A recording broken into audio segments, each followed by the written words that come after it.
Assalamu alaikum. Hello students, how are you? Today is our last lecture of this course and we will continue our revision जो हमने start की थी in previous lecture और उससे 30th lecture में भी हमने थोड़ा सा पार्ट एक रिवाइज किया था, that was intermediate code generation. तो आज का लेक्चर जो है वो बेसिकली हमारा लास्ट लेक्चर है इस कोर्स का और रिवीजन जो है इसमें आज हम कंप्लीट कर लेंगे पूरे कोर्स की।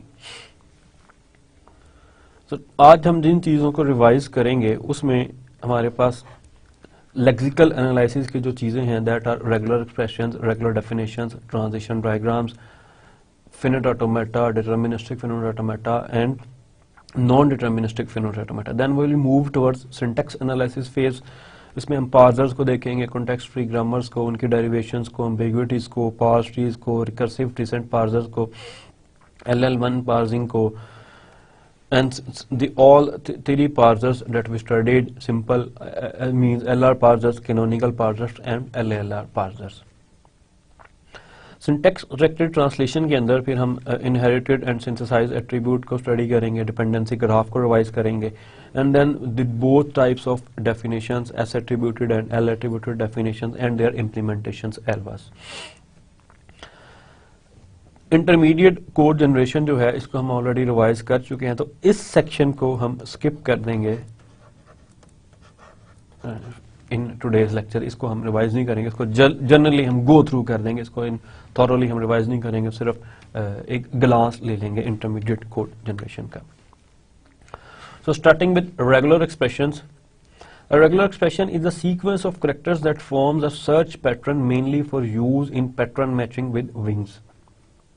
तो स्ट्रिंग्स की हम पैटर्न मैचिंग को जो है यूज करते हैं, उनको पैटर्न को मैच करने के लिए जो पैटर्न है वो बेसिकली एक रेगुलर एक्सप्रेशन हमें प्रोवाइड करता है कि दिस इज द पैटर्न, आपने इसके साथ मैच करना है जो भी इनपुट आपकी स्ट्रिंग होगी। The idea is that the regular expressions over an alphabet consist of the alphabet and expressions using union, concatenation and steric, but it takes more words to say it right। Obviously हम इसको इस चीज में conclude नहीं कर सकते कि there are so many things involved in regular expressions। Regular expressions के अंदर जो दो मेन चीजें हैं that is plus and asterisk. Plus mean कि वन और more instances of any particular expression. Steric means 0 or more instances for any particular expression या any particular thing जिसके साथ हम इस particular steric को use कर रहे होंगे। Each regular expression R denotes a language LR। Her regular expression जो है वो basically किसी ना किसी language को denote कर रहा होता है, which is also defined recursively from the languages denoted by R's सब expressions। कि जो उस रेगुलर एक्सप्रेशन के सब एक्सप्रेशन हैं वो बेसिकली कंबाइन होकर उसी एक मेन लैंग्वेज को जो है वो रिप्रेजेंट कर रहे होते हैं। complex collection of languages such as the patterns that describe the tokens of programming language are often defined by regular definitions, which is a sequence of statements that each define one variable to stand for some regular expression। The regular expression for one variable can use previously defined variables in its regular expression। तो regular expression के अंदर हम different जो है वो use कर सकते हैं रेगुलर एक्सप्रेशन को, जो हम पहले से मीन्स कि हम 2-3 रेगुलर एक्सप्रेशन को मर्ज करके भी एक नया रेगुलर एक्सप्रेशन जो है बिल्ड कर सकते हैं। A number of additional operators may appear as shorthands in regular expressions to make it easier to express patterns. इसी तरह हमने जो ऑपरेटर्स की बात की प्लस को कि जो वन और मोर के मोर इंस्टेंसेस की बात करता है, देन स्टेरिक को 0 और 1 ऑफ जिनकी हम 0 और मोर अक्रेंसेस को the union of the strings each consist of one of the characters. Transition diagram को हमने काफी डिटेल में स्टडी किया था in our course. The behavior of a lexical analyzer can often be described by a transition diagram। तो जो हमारा lexical analyzer की जो उसके अंदर जो behavior है, जो functionalities वो perform करता है, उसको mostly हम transition diagrams की मदद से ही represent करते हैं।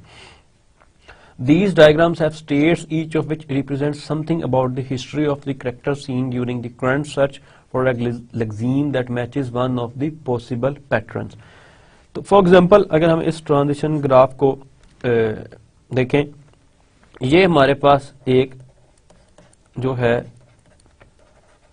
आ रही है रेगुलर एक्सप्रेशन जो कि किस लैंग्वेज को बिलोंग कर रही है कि एनी नंबर ऑफ एज और b's followed by a must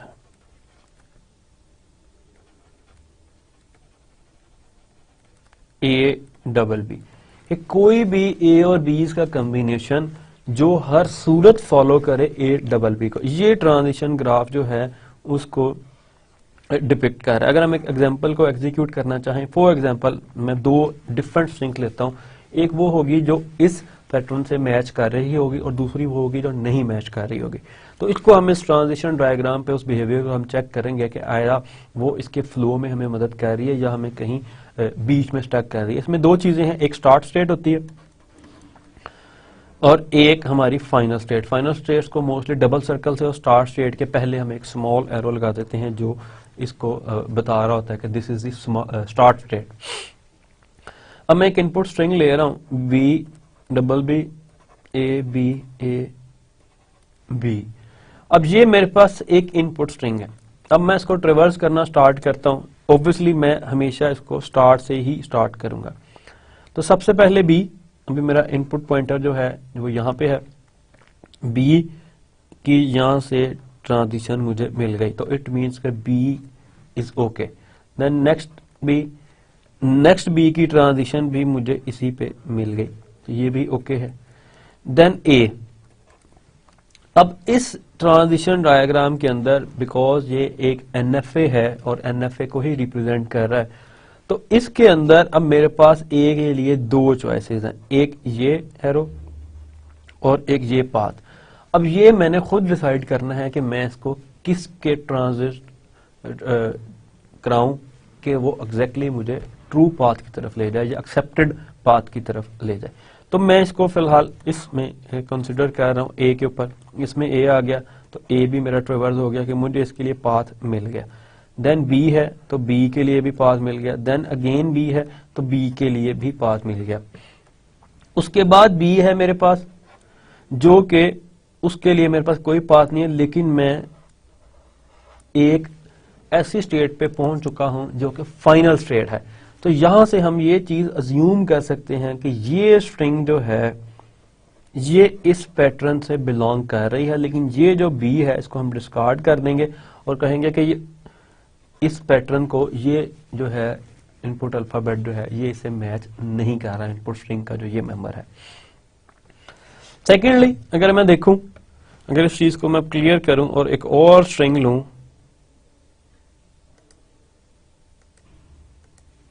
second string को मैं अब ले रहा हूं b a b. Again start से स्टार्ट, पहली ट्रेवर्सल के लिए अगेन बी, दूसरी ट्रेवर्सल के लिए अगेन बी, इसके बाद मेरे पास ए आया तो मैंने ये एरो लिया, उसके बाद मेरे पास ये बी आया एट द एंड तो मैंने इसको।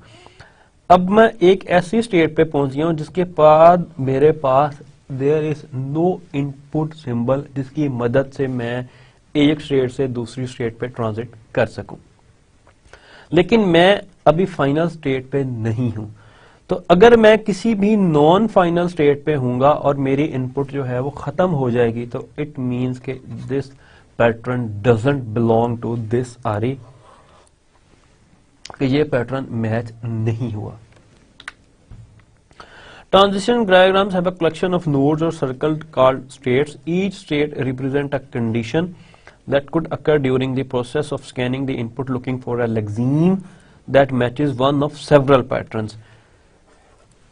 Edges are directed from one state of the transition diagram to other. तो ये basically edges हैं जो एक state से दूसरी state पे हमें move करते हैं. Each edge is labeled by a input symbol और set of symbols. कि हर एज जो है वो बेसिकली एक ट्रांजिशन डायग्राम के अंदर हम एक इनपुट भी यूज कर सकते हैं सिंबल किसी एक एज के ऊपर और दो इनपुट सिंबल्स भी यूज कर सकते हैं। Finite automata. There are a formalization of transition diagrams that include the designation of a start state and one or more accepting states, as well as a set of states, input characters and transitions among states. तो finite automata भी एक transition diagram की ही एक type है, लेकिन इसके अंदर one or more accepting states होती हैं और एक जो स्टार्ट स्टेट है उसको हम डेजिग्नेट कर देते हैं कि there is one start state. Then इसके बाद हमारे पास set of states, input characters and transitions as it is, जैसे हमारे पास इन ट्रांजिशन डायग्राम है। Accepting states indicate that the lexeme for some token has been found. तो अगर हम ड्यूरिंग ट्रांजिशंस और ड्यूरिंग जो उसको हम ट्रवर्स कर रहे हैं अपने फिनिट ऑटोमेटा के ऊपर, हम किसी ऐसी स्टेट पे पहुंच जाते हैं जहां जो फाइनल स्टेट है, तो तब हम ये चीज डिसाइड कर सकते हैं कि जो lexeme for some token has been found, कि हमें ये जो स्ट्रिंग है ये पार्स हो चुका, इसका हमने ये लेक्सीम बना दिया। Unlike transition diagrams, finite automata can make transition on input, empty input as well on input characters. So इसके अंदर जो finite automata और transition diagram के अंदर जो एक difference है वो ये भी है कि इसके अंदर हम null transition भी add कर सकते हैं from any state S. S is not the start state, हम इसको यहाँ पे कोई designate नहीं कर रहे कि ये start state है, एक exemplary state हमने consider की है और उससे हम null की कोई भी transition जो है वो इसके अंदर कर सकते हैं। Deterministic finite automata is a special case of an NFA where there are no moves on input null. NFA और DFA में यही डिफरेंस है कि इसके अंदर कोई भी DFA के अंदर कोई नल ट्रांजिशन नहीं होती। फॉर इट मीन्स के हमें किसी भी एक स्टेट से दूसरी स्टेट पे मूव करने के लिए कोई ना कोई हमारे पास इनपुट सिंबल लाजमी होना चाहिए, कोई ना कोई इनपुट अल्फाबेट लाजमी होना चाहिए, अदरवाइज हम मूव नहीं कर सकते, नल ट्रांजिशन के जरिए हम मूव नहीं कर सकते। एनएफए के अंदर हम किसी भी एक स्टेट से दूसरी स्टेट पे नल ट्रांजिशन के जरिए मूव कर सकते हैं। Second, for each state S and input symbol A, there is exactly one edge out of S labeled A. Means कि मैं एक स्टेट से दूसरी स्टेट पे अगर A पे जा रहा हूं तो मैं A से किसी और स्टेट पे इस S1 स्टेट से इस A के जरिए मूव नहीं कर सकता इन DFA।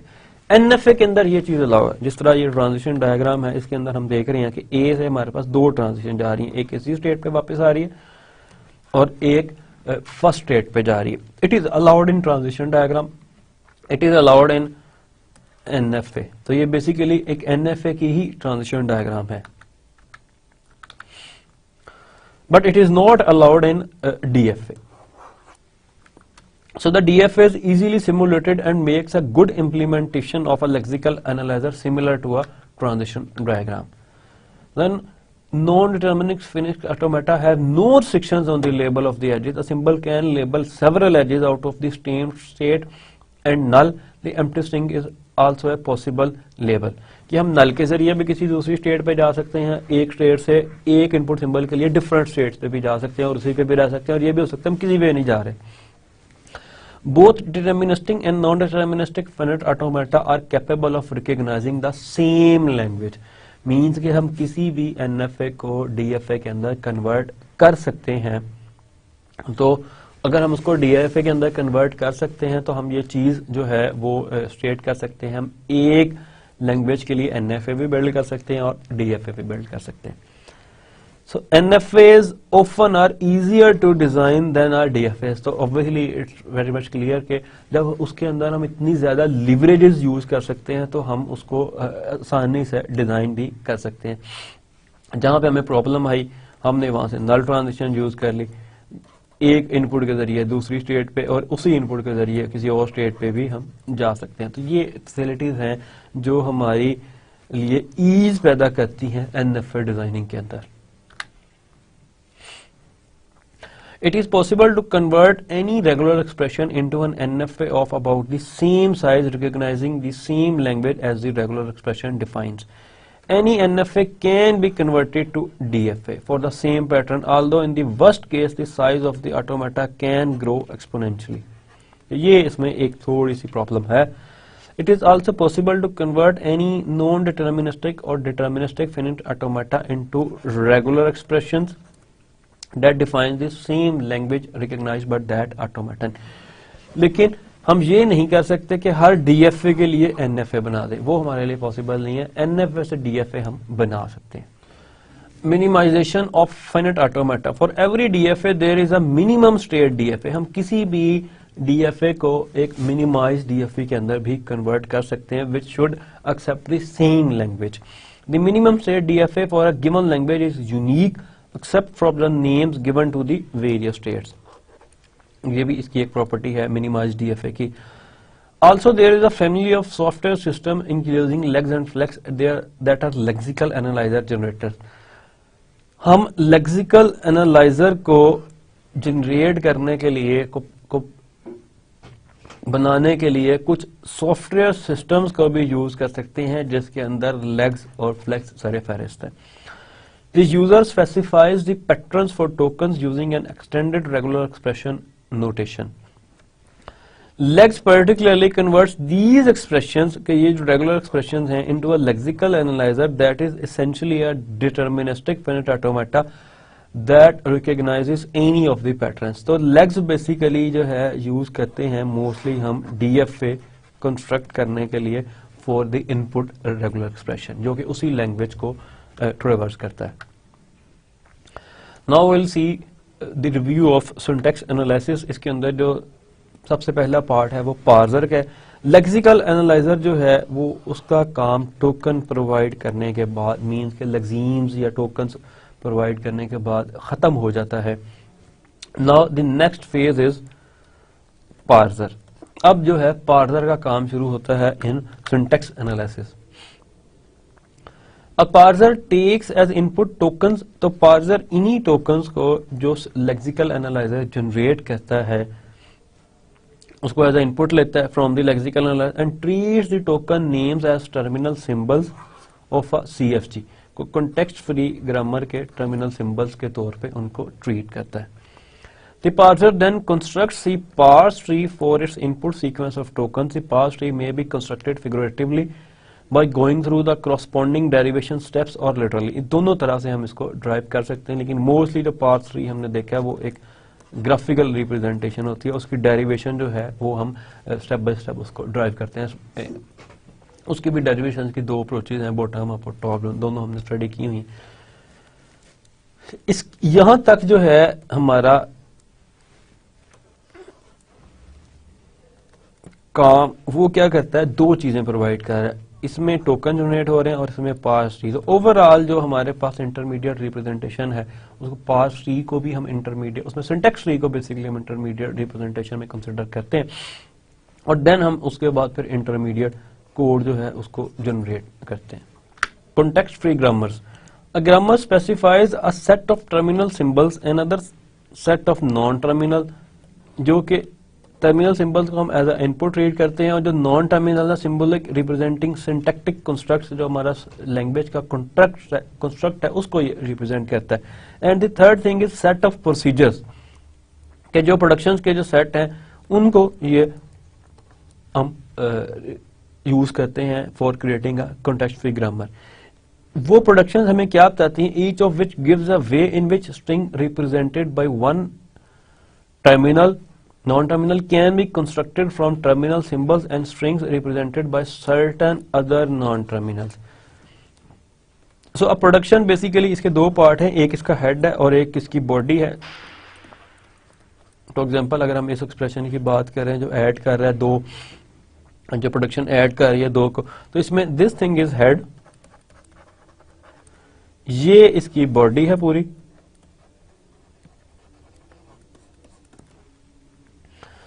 जो हेड है वो बेसिकली हम इस बॉडी को क्या करते हैं, देन रिप्लेस करते हैं जब हम रिड्यूस कर रहे होते हैं उसके हेड के साथ, और जब हम ड्राइव कर रहे होते हैं तो हेड से हम उसको प्लेस कर देते हैं उसकी बॉडी के साथ। डेरिवेशंस के अंदर हम बेसिकली जो भी स्ट्रिंग ड्राइव कर रहे होते हैं उससे हेड को बॉडी से रिप्लेस कर देते हैं, और जब हम एक रिडक्शन का हमने फिनोमिना पढ़ा, जब रिड्यूस कर रहे होते हैं तो हम बॉडी को हेड से रिप्लेस कर देते हैं। Derivations and parse trees. The process of starting with the start non-terminal of a grammar and successively replacing it by the body of one of its productions is called derivation. कि for example जिस तरह हमने e से e plus e, then हमने इस e से again e minus e और plus e और इससे फिर ID जनरेट किया नंबर ऑफ स्टेप्स के बाद। ये एक एग्जांपल हम डिफरेंट जगह पे इसको कोट किया था ड्यूरिंग लेक्चर। तो ये जो चीज है that is known as derivation, कि हम एक नॉन टर्मिनल से जो कि लेफ्ट साइड पे प्रोडक्शन के होता है उससे किसी प्रोडक्शन को रिप्लेस कर रहे हैं और करते जा रहे हैं। एट द एंड हमारे पास जो चीज आती है वो स्ट्रिंग बन जाती है जो जिसको हम पास कर रहे हैं।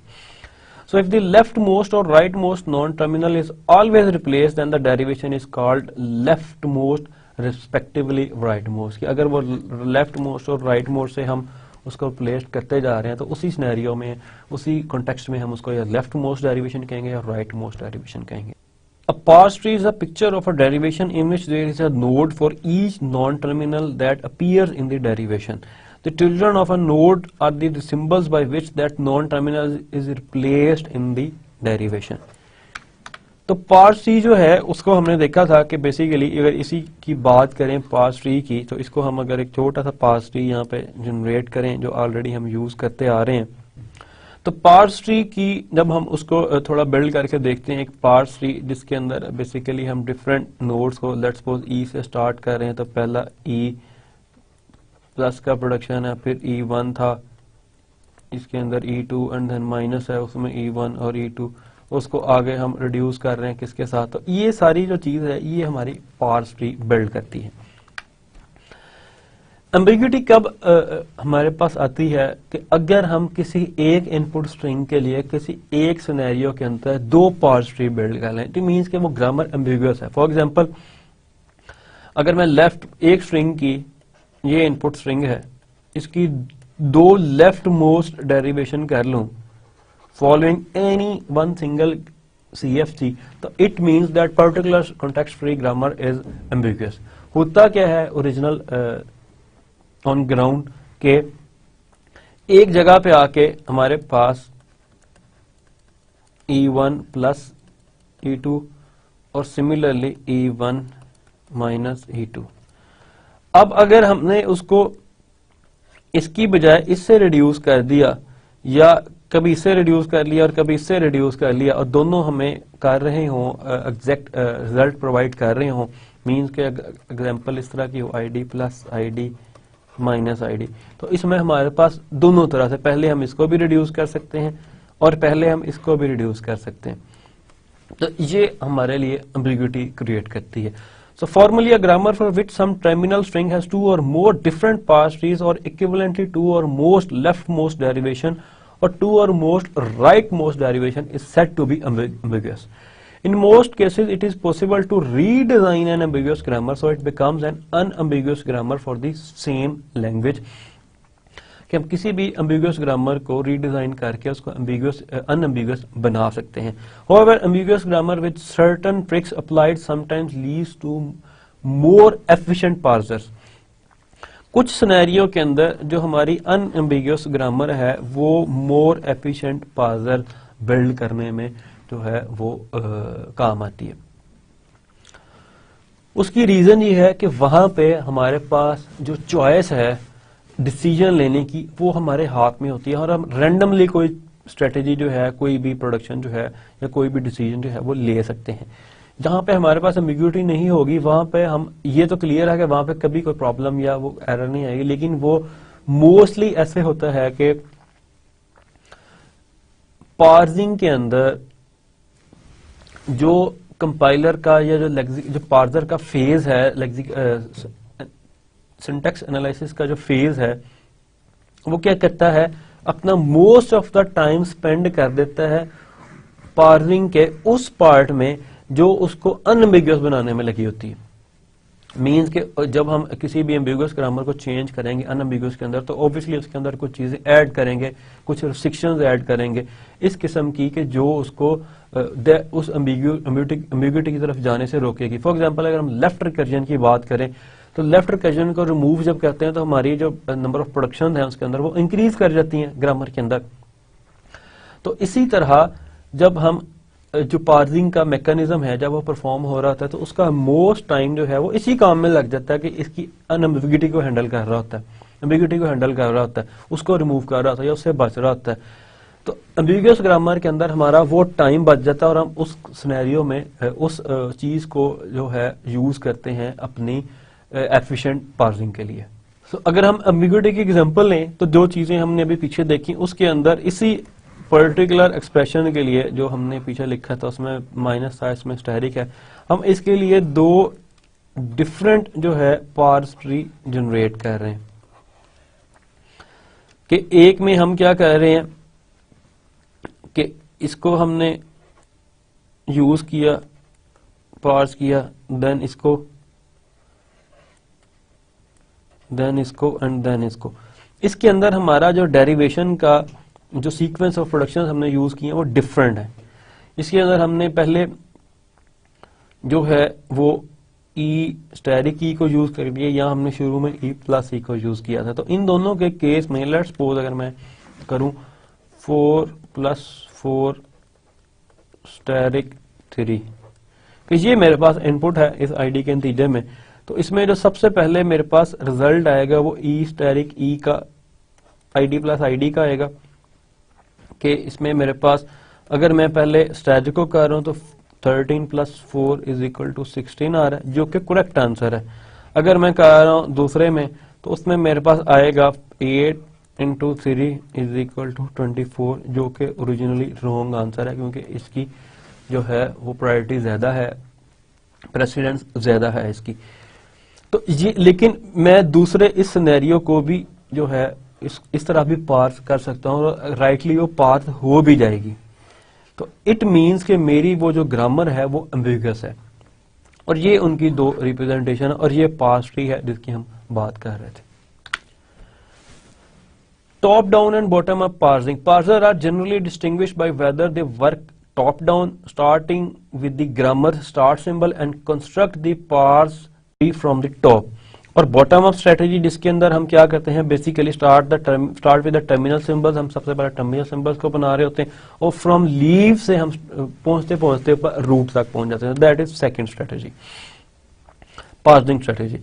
Top down parsers include recursive descent and LL parser while the most common forms of bottom up parsers are LR parsers। हमने ये सारे ही स्टडी किए हुए हैं लेकिन इसके अंदर हम जेनेरिकली इसको रिवाइज कर रहे हैं इस चीज को। Grammar suitable for top down parsing often are harder to design than those by bottom up parsers।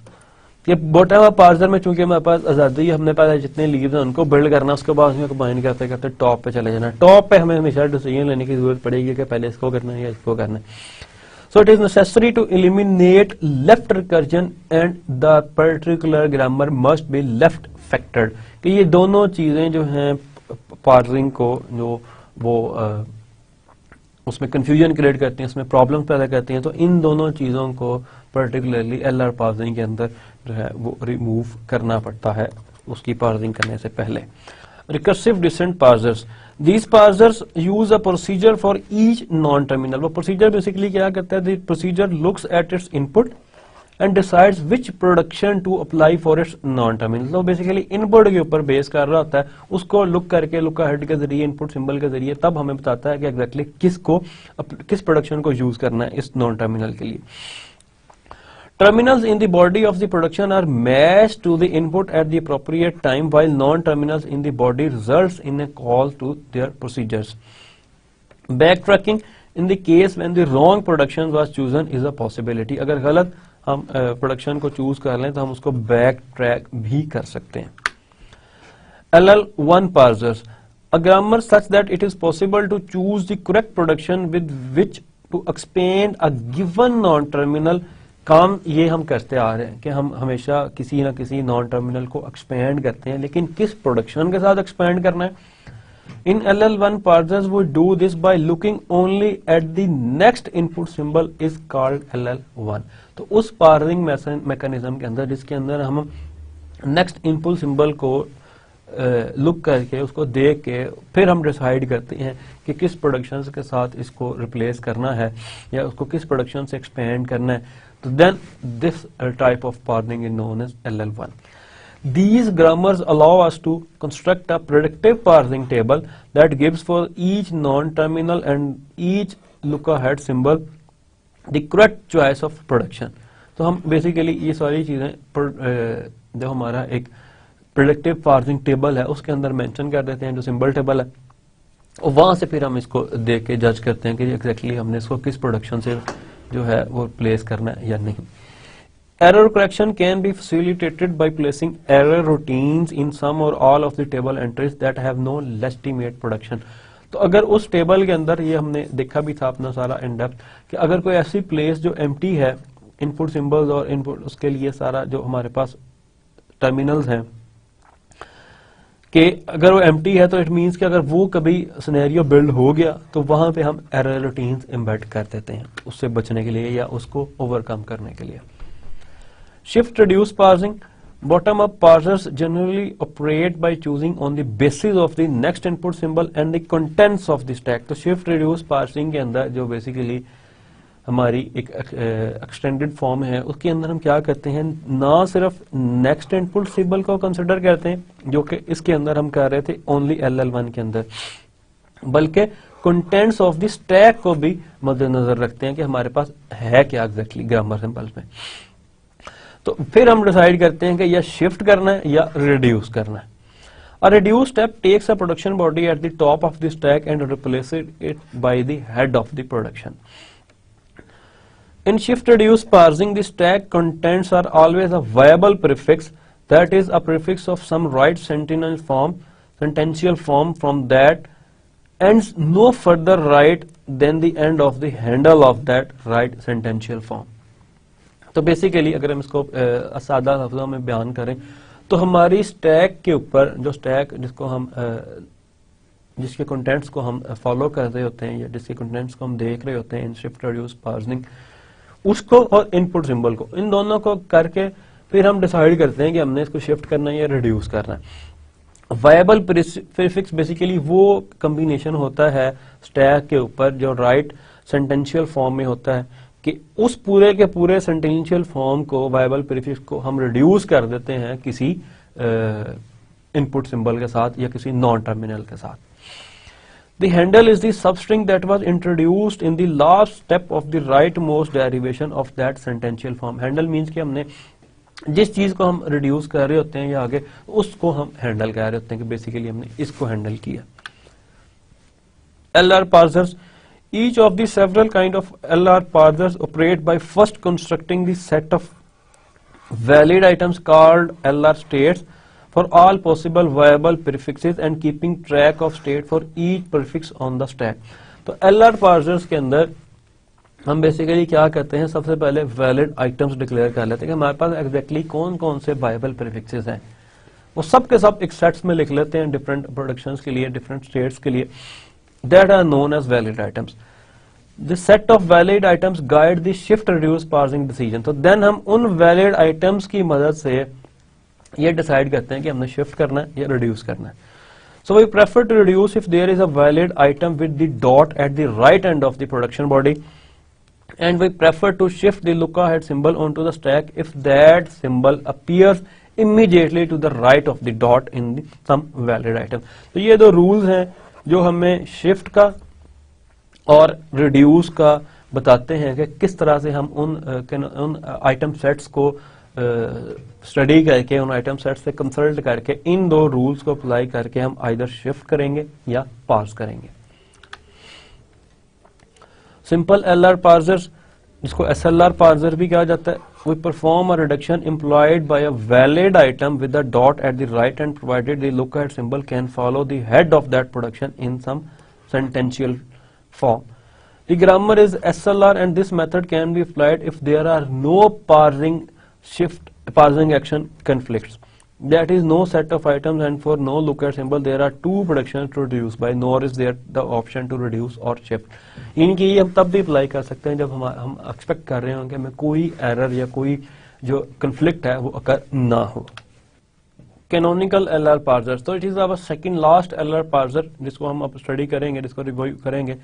This is the more complex form of LR parser, uses items that are augmented by the set of lookahead symbols that can follow the use of underline production. तो basic इसमें rule क्या है कि reductions are only chosen when there is a valid item with the dot at the right end and the current lookahead symbol is one of those allowed for these items. तो इसके अंदर हम दोनों चीजों को यूज कर रहे हैं, वैलिड आइटम्स को और उन वैलिड आइटम्स को कह रहे हैं जिसके डॉट बिल्कुल एंड पे है प्रोडक्शन बॉडी के.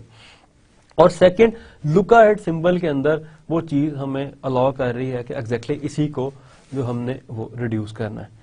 A canonical LR parser can avoid some of the parsing action conflicts that are present in SLR parser but often has many more states than the LR parser for the same grammar. So जो जिन conflicts की बात, parsing action conflict की, shift reduce parsing की, जो एक parsing और action का conflict आता है कि शिफ्ट करना है या क्या इसमें एक्शन परफॉर्म करना है, उसको ये कवर तो कर लेता है कैनोनिकल एल, क्योंकि इसके अंदर हम दोनों चीजों को रख रहे होते हैं, एक तो वैलिड आइटम्स को, और वैलिड आइटम्स वो है जिसकी प्रोडक्शंस के एंड पे डॉट आ रहा है, और दूसरा जो हमारे पास इनपुट सिंबल्स होते हैं उनको कॉम्बिनेशन से ये डिसाइड करता है. Then the last one is lookahead LR parsers. LR parsers offer many of the advantages of SLR and canonical LR parsers by combining the states that have the same kernels. तो basically ये LR parser और SLR parser की different जो strategies हैं, जो उनका mechanism है, उनको कंबाइन करके एक ऐसा पार्सर बनाता है जिसके अंदर कंबाइंड स्टेट्स होती हैं, उन दोनों की कंडीशन ये होती है कि उसका कर्नल सेम हो. ये हमने बना के देखा था एक LR पार्सर की, हमने पूरी एग्जांपल ट्रिवर्स की थी, उसमें देखा था हमने कि किसके कर्नल सेम है और किस तरह हम उसको रिड्यूस, मींस के जो LR पार्सर है इसकी और सिंपल LR पार्सर की ऑलमोस्ट स्टेट्स जो है वो सेम होती हैं. Thus the number of states is the same as that of the SLR parser, but some parsing action conflict present in SLR parser may be removed in the LR parsers. ये states इसकी उतनी ही है जितनी SLR की होगी, क्योंकि हम जिनके कर्नल्स हैं उनको कंबाइन कर देते हैं, लेकिन जो प्रॉब्लम्स, जो एरर्स हमें या जो कंफ्लिक्ट्स हमारे पास SLR में आ रहे थे इसके अंदर वो नहीं आते. सो this is the most used parser जो होता है इन प्रैक्टिस है. LR parser have become the method of choice in practice. तो बेसिकली इसी को हम मोस्टली यूज करते हैं अपने कंपाइलर्स के अंदर.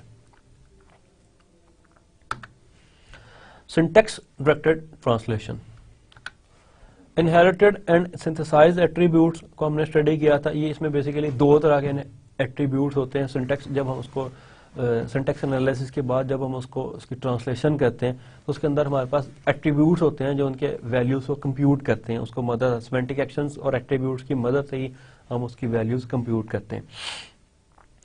सिंथेसाइज्ड एट्रीब्यूट्स कौन से होते हैं कि जिनकी वैल्यू कंप्यूट हो चिल्ड्रन से, कि अगर नोड n है उसकी मैं वैल्यू कंप्यूट कर रहा हूं, अगर तो उसके चिल्ड्रन से आ रही है या खुद यहां से जनरेट हो रही है, तो तब उस एट्रीब्यूट को मैं कहूंगा कि वो सिंथेसाइज है. सेकेंडली, अगर n नोड को मैं कंसिडर कर रहा हूं और इसका कोई पेरेंट है और इसका कोई सिबलिंग है, तो जो वैल्यू इसके सिबलिंग से आ रही हो, इसके पेरेंट से आ रही एट्रीब्यूट वैल्यू, या ये खुद से जनरेट कर रहा हो, तो that type of attributes are known as inherited attributes. So generically in syntax directed translation we construct a parse tree or a syntax tree and then to compute the values of attributes at the nodes of the tree by visiting the nodes of the tree. कि हम उस syntax tree के या parse tree के nodes को revisit करते हैं बनाने के बाद उन तमाम एट्रीब्यूट्स की वैल्यू को कंप्यूट करने के लिए, और उन एट्रीब्यूट्स की वैल्यू हम सिमेंटिक एक्शंस की मदद से कंप्यूट करते हैं. Dependency graphs, given a parse tree and an syntax directed definition we draw edges among the attribute instances associated with each parse tree node to denote that the value of the attribute at the head of the edge is computed in terms of the value of the attribute at the tail of that arrow और edge. अगर हमें इस 4 liner definition को जो basically dependency graph की है sum up करें इस ग्राफ की मदद से, जो कि हमने एक डिपेंडेंसी ग्राफ बनाया है और इसको हम यूज करते आ रहे हैं अपनी जो एग्जांपल्स थी उसके अंदर। इसके अंदर जो ब्लैक लाइंस हैं, डॉटेड लाइंस हैं, वो डिपिक्ट कर रही हैं पार्स ट्री को, और ये ग्राफ है बेसिकली इस एक्सप्रेशन का विच इज 3.5। तो इसके अंदर बेसिकली हम क्या कर रहे हैं कि जो ग्रीन नोड्स हैं, नोड के साथ जो एट्रीब्यूट्स हैं which are shaded in green, वो सब के सब सिंथेसाइज्ड एट्रीब्यूट्स हैं। मींस कि उनकी वैल्यू जो है वो उनके चिल्ड्रन से या खुद उनसे उनको मिल रही है। सेकंड, जो रेड हैं वो सारे इनहेरिटेड एट्रीब्यूट्स हैं और उनकी जो वैल्यूज हैं वो उनके पेरेंट्स से या उनके सिबलिंग से उनको मिल रही है। तो इस चीज को हम क्लियर कर सकते हैं। इस तरह ये इनहेरिटेड एट्रीब्यूट्स है, इसकी वैल्यू इसके सिबलिंग से आ रही है, इसकी वैल्यू इसके पेरेंट से आ रही है। ये इसका पेरेंट है तो ये इसकी वैल्यू आ रही है यहाँ से, और दूसरी इसकी इनहेरिटेड इसके सिबलिंग से भी आ रही है। और जो ग्रीन एरोज हैं वो वैल्यू ऊपर दे रहे हैं, और मोस्टली यही होगा through out the out course. हमने इसी चीज को बाद में कंटिन्यू किया। Cyclic definitions. In problematic syntax-directed definitions, we find that there are some parse trees for which it is impossible to find an order in which we can compute all the attributes at all nodes. ये तब भी scenario build होता है जब उसमें कोई dependency हो, और ऐसी डिपेंडेंसी हो जो साइक्लिक हो, मींस कि हम किसी कैसे इन्फिनिट लूप में फंस जाएं जो कि कभी उससे बाहर ना निकल सकें। So these parse trees have cycle in their associative dependency graphs. It is intractable to decide whether an syntax-directed definition has such circular dependency graphs. S-attributed and L-attributed definitions. In S-attributed syntax-directed definition, all attributes are synthesized. तो वो तमाम attributes हैं जो synthesized हों, उस definition को हम syntax directed definition को एस एट्रीब्यूटेड डेफिनेशन कहेंगे, जिसके अंदर तमाम वैल्यूज जो कंप्यूट हो रही हैं एट्रीब्यूट्स की वो सिंथेसाइज्ड एट्रीब्यूट्स, मींस उनकी वैल्यू जितनी है उसमें चिल्ड्रन से या उनसे खुद से जनरेट हो रही हैं। Second one is L attributed syntax directed definition. इसके अंदर जो एट्रीब्यूट्स की वैल्यूज हैं वो इनहेरिटेड भी हो सकती हैं और सिंथेसाइज्ड, मींस जो मिक्सचर है उसको हम एल एट्रीब्यूटेड कहेंगे, जो सिर्फ और सिर्फ synthesized है उसको S attributed. However, inherited attributes at a parse tree node may depend only on inherited attributes of its parent and not on any attributes of its sibling to its left. तो ये कोई भी जो उसके अंदर variation है वो हो सकती है। Each node in a syntax tree represents a construct. The children of the node represent the meaningful components of the construct. So implementing syntax directed attribution for syntax directed definition, जो S attributed syntax directed definition है, an S attributed definition can be implemented by a syntax directed translation in which all actions are at the end of the production. For example, जो postfix हमने एक use की थी terminology. The actions compute the synthesized attributes of the production head in terms of synthesized attributes of the symbols in the body. If the underlying grammar is LR, then this SDT can be implemented on the LR parser stack. Second one is कि हम eliminate करें left recursion को from syntax directed translations.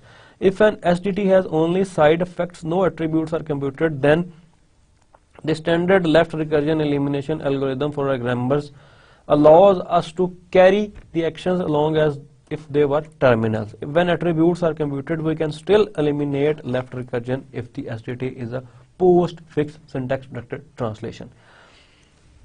Implementing L attributed syntax directed definition by recursive descent parsing. तो ये हम basically जिस तरह उसमें हमने LR इसमें recursive descent parsing के जरिए इसको implement कर सकते हैं. If we have an L attributed definition on a top down parsable grammar, we can build a recursive descent parser with no backtracking to implement the translation. Inherited attributes become arguments of the functions for their non-terminal and synthesized attributes are returned by that function. कि जितनी computations है उसको हम top down manner में inherited से करते रहें और देन उसको हम वापस बैक ट्रैक के जरिए रिड्यूस उसको टॉप तक पहुंचा दें. Implementing L attributed syntax definition on LL grammar.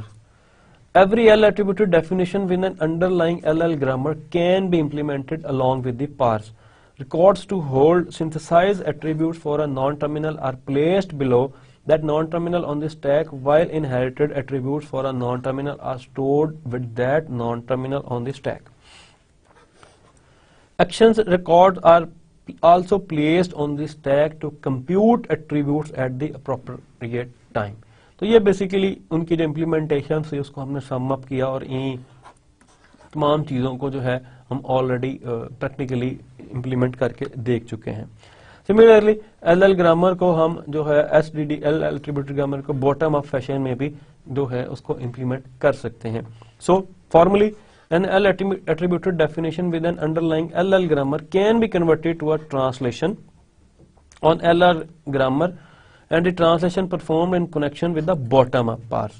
The grammar transformation introduces marker. ये marker जो हमने एक एग्जांपल में n हमने साथ अटैच किया था अपने, जिसके साथ हमने semantic actions बाद में ऐड किए थे, उसके 3 स्टेप्स रखे थे हमने, that appear on the bottom of parser stack and hold inherited attributes of the non-terminal above it on the stack. Synthesized attributes are kept with their non-terminal on the stack. Now the last session, intermediate code generation, इसको हम revise कर चुके हैं. इसी same session को आज हम repeat कर रहे हैं जो कि 30th लेक्चर के एंड पे हमने किया था. So we'll go through it quickly. हम कंबाइन कर सकते हैं इंटरमीडिएट रिप्रेजेंटेशन में. We basically combine the pieces learn in the intermediate code generation section to build a simple compiler front end. तो सबसे पहले हमने एक इंटरमीडिएट रिप्रेजेंटेशन को पिक करना है जो कि हमारे पास 2 टाइप्स की हैं. First are syntax trees and then 3 address code. Translate करना है एक्सप्रेशन को, इस टाइप के एक्सप्रेशंस को ट्रांसलेट करना है जो कि बेसिकली हमें हेल्प आउट करेंगी किसमें 3 एड्रेस कोड में कन्वर्ट करने के. देन उसकी टाइप्स, उसके लिए पहले हमें उसकी टाइप का चेक करना लाजमी है कि वो किस टाइप की है जिसकी हम कन्वर्जन कर रहे हैं. The type of an expression E1, EP, E2 and operate, और जो ऑपरेटर है इन तीनों की, इस पूरे एक्सप्रेशन की टाइप इन तीनों एलिमेंट्स पे डिपेंड कर रही है. So conversion is an implicit type conversion such as from integer to float. तो जो कंपाइलर खुद से डिसाइड करता है, फॉर एग्जांपल अगर मैं 4 + 10.2 को ऐड कर रहा हूं तो ये पॉसिबल नहीं है क्योंकि इन दोनों की टाइप डिफरेंस, और हमारे पास रूल है कि एक ऑपरेटर के जो ऑपरेंड्स उनकी टाइप सेम होनी चाहिए. तो ये इसको, इस स्ट्रेटेजी को यूज करते हुए कन्वर्जन को 4.0 में कन्वर्ट करता है और 10.2, जिससे इसकी जो है वो चेंज नहीं आता इसके रिजल्ट में, और ये इसको देन ऐड करता है. Then we have explicit type conversion. Explicit type conversion के अंदर हम ये खुद से डिसाइड करते हैं कि हमने किसको किस में चेंज करना है. इसके लिए हमने एक एग्जांपल देखी थी कि हमारे पास 2 टाइप की होती हैं, एक वाइडर और एक नैरोअर स्कोप के साथ कि कन्वर्जन जो है वाइडर कन्वर्जन और नैरोअर कन्वर्जन, उसमें हम टॉप टू अगर डाउन आ रहे हैं तो बेसिकली हम उसका स्कोप जो है वो नैरो कर रहे हैं. अगर उसको हम ऊपर लेके जा रहे हैं तो उसका स्कोप जो है वो मीन्स के इंटीजर को अगर फ्लोट में कन्वर्ट कर रहे हैं तो उसका स्कोप नैरो कर रहे हैं और कुछ ना कुछ पार्ट जो है वो हम इंफॉर्मेशन का लूज कर रहे हैं. फॉर एग्जांपल अगर 10.2 को मैं कन्वर्ट करूंगा इंटीजर में तो वो होगा 10 और जो 0.2 पार्ट है वो लूज हो जाएगा. अगर मैं इसी को उल्टा करूं तो तब वो वाइडर जो है उसको उस कैटेगरी में आएगी और इसमें कोई चीज भी लूज नहीं होगी और मेरी चीज बन जाएगी 10.0. सिंबल टेबल को हम यूज करते हैं डिक्लेरेशन की इम्प्लीमेंटेशन के लिए, जिसके अंदर बेसिकली रिलेटिव एड्रेसेस जो है वो हम उसके जरिए हम विड्थ के जरिए रिलेटिव एड्रेसिंग को कंप्यूट करते हैं. Then there are floating errors and Boolean values and jumping code. Jumping code जो है उसको हम यूज करते हैं useful because the Boolean expression B is typically use for control flow. Basic जो उसका पर्पस है बूलियन एक्सप्रेशंस का इन दिस पर्टिकुलर कॉन्टेक्स्ट, उसको हम कंट्रोल को, फ्लो को कंट्रोल करने के लिए यूज करते हैं. तब उसकी बेस पे हम डिसाइड करते हैं एक्जैक्टली हमने कहां से कहां पे मूव करना है. Then implement of records. A record type encodes the type and relative address of the fields. तो जो record है वो क्या करता है, encode करता है उसकी type को और relative address की field को, ताकि जब भी हमें ज़रूरत पड़े हम उसको वहाँ से use कर सकें. So this is end of our course, and today we also revised all the course. इसमें अब दो चीज़ें हैं कि हमने कोशिश की कि कंपाइलर कंस्ट्रक्शन का जो हमारा सारा कोर्स था उसको इतना ज़्यादा कम्प्लेक्स ना बनाया जाए. सेकेंडली दो इस बात पे अब हम इससे ज़्यादा इसको सिंपली जो है वो एग्जीक्यूट नहीं कर सकते थे इस कोर्स को. इसकी रीज़न ये है कि compiler is an tough subject. इसके अंदर हमें उन तमाम चीज़ों को इंक्लूड करना पड़ता है. फॉर एग्जांपल जिस तरह स्टैक की इम्प्लीमेंटेशन है, एरेस की है, इसके लिए हमारे प्रोग्रामिंग कॉन्सेप्ट स्ट्रॉन्ग होने चाहिए. स्टैक की इम्प्लीमेंटेशन है. देन हमें लो लेवल लैंग्वेजेस का आइडिया होना चाहिए which we use in 3D addressing code, जो मोस्टली वहाँ से हम यूज़ करते हैं लाइक असम्बलर्स में और इस किस्म की लैंग्वेजेस में. देन कंपाइलर का जो है ये हाफ पार्ट है which is the front end. पूरा कंपाइलर जो कंस्ट्रक्ट करने का मैकेनिज्म है वो थोड़ा सा एडवांस है. उसमें जो बैक एंड की प्रोग्रामिंग है वो ज्यादा डिफिकल्ट है इससे, but we still manages to complete our front end. So अब जो है इसमें जो एग्जाम होगा, फाइनल एग्जाम, बाकी तो आप सब अटेम्प्ट कर चुके होंगे मिड टर्म और असाइनमेंट्स और सारी चीजें. फाइनल एग्जाम में हम कोशिश करेंगे जो फोकस होगा हमारा वो लास्ट जो 16 के बाद लेक्चर्स हैं, 15 to 16 के बाद जो लास्ट दो पार्ट्स हैं, जिस तरह उसमें इंटरमीडिएट कोड का सारा पार्ट मीन्स के intermediate code generation and syntax directed translation जो है इसको हम ज़्यादा फोकस करेंगे अपने उस ऑब्वियसली जो हमारा फाइनल एग्जाम होगा उसका ऑलमोस्ट 60 to 70% जो पोर्शन है वो इन दो पार्ट्स पे मुश्तमिल होगा. बाकी 35% जो है ऑलमोस्ट, ये कोई फाइनल नहीं है बाइंडिंग इसके ऊपर, लेकिन ऑलमोस्ट 35% होगा. फाइनल एग्जाम की बात कर रहा हूँ, वो जो प्रीवियस हमने स्टडी किया उससे पहले सारा उस पे बेस कर रहा होगा, जिसके अंदर हमारे सिंटैक्स एनालिसिस है, लेक्सिकल एनालिसिस है और थोड़ा इंट्रोडक्शन जो उसके अंदर हमने सारी स्टडी की थी वो पार्ट होगा इसके अंदर. सो हमारा कोर्स जो है यहाँ पे कंप्लीट हो रहा है. जो बुक आपने फॉलो करनी है वो वही है जो पहले लेक्चर में मैंने जिसको डिटेल दी थी. यहाँ पे मैं दोबारा बता देता हूँ आपको कि फॉर एग्जांपल जिसने अभी तक उसको बाय नहीं किया और सिर्फ इसी के लेक्चर हैंडआउट्स पे और इन पे वो रिलाई कर रहा है, तो वो कंपाइलर्स इसका जो सेकंड एडिशन है, ड्रैगन बुक उसको बेसिकली कहते हैं, ड्रैगन एडिशन, अल्फ्रेड ये उसके ऑथर है. ये अगर आप इसका पहला लेक्चर देखें या इसकी पहली जो डॉक्यूमेंट है पहले लेक्चर के, उसमें आपको ये सारी डिटेल मिल जाएंगी. वेबसाइट पे भी इसका सारा तज़किरा है. So this is end of our course. Now good luck for your exams. Thank you guys.